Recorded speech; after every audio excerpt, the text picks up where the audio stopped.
İnsanları tanımak zor değil. Ama yanlış sinyallere bakarsan en baştan kaybedersin. İşte insanların en çok yaptığı 5 büyük hata. Birinci, hata kibarlığı karakter sanmak. Bir düşün, yeni tanıştığın biri sana karşı çok nazik. Gülümseyerek konuşuyor. Sana saygılı davranıyor. Ve sen içinden şunu diyorsun. Ne kadar iyi biri. Ama gerçek şu, kibarlık öğrenilebilir bir davranıştır.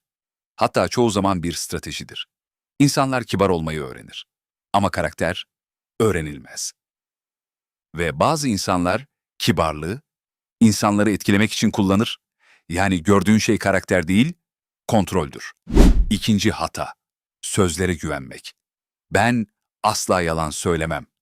Ben çok sadığımdır. Ben kimseyi kırmam.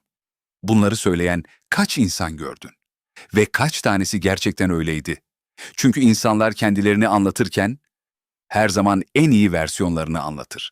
Kimse sana ben kötü biriyim demez. Ama davranışlar yalan söylemez.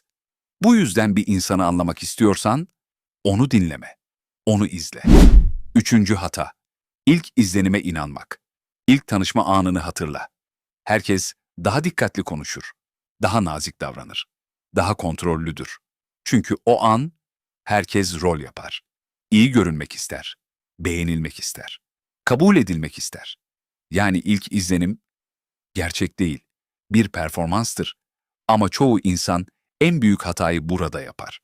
İlk izlenime bakar ve kararını verir. Dördüncü hata, bir insanın sana nasıl davrandığına bakmak. Birisi sana iyi davranıyorsa onu iyi biri sanırsın. Ama bu çok büyük bir hatadır. Çünkü insanlar herkese aynı değildir. Birine çok iyi davranıp başkasına tamamen farklı davranabilirler. Ve gerçek karakter sana değil, hiçbir şey kazanamayacağı insanlara nasıl davrandığında ortaya çıkar. Beşinci hata, tek bir davranışla karar vermek.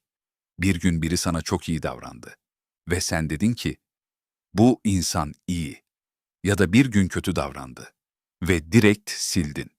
Ama karakter tek bir an değildir. Karakter tekrar eden davranışlardır.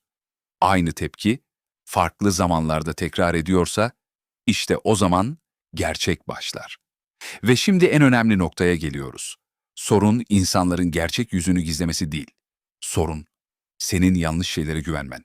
Kibarlığa, sözlere, ilk izlenime ve bu yüzden en net sinyalleri bile kaçırıyorsun. Ama iyi haber şu.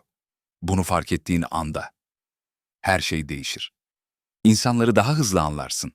Daha az yanılırsın. Daha az zarar görürsün. Çünkü artık doğru yere bakıyorsundur. Ama bir şey daha var. Bazı insanlar vardır. İlk başta inanılmaz iyi görünür. Ve çoğu insan en büyük hatayı tam burada yapar.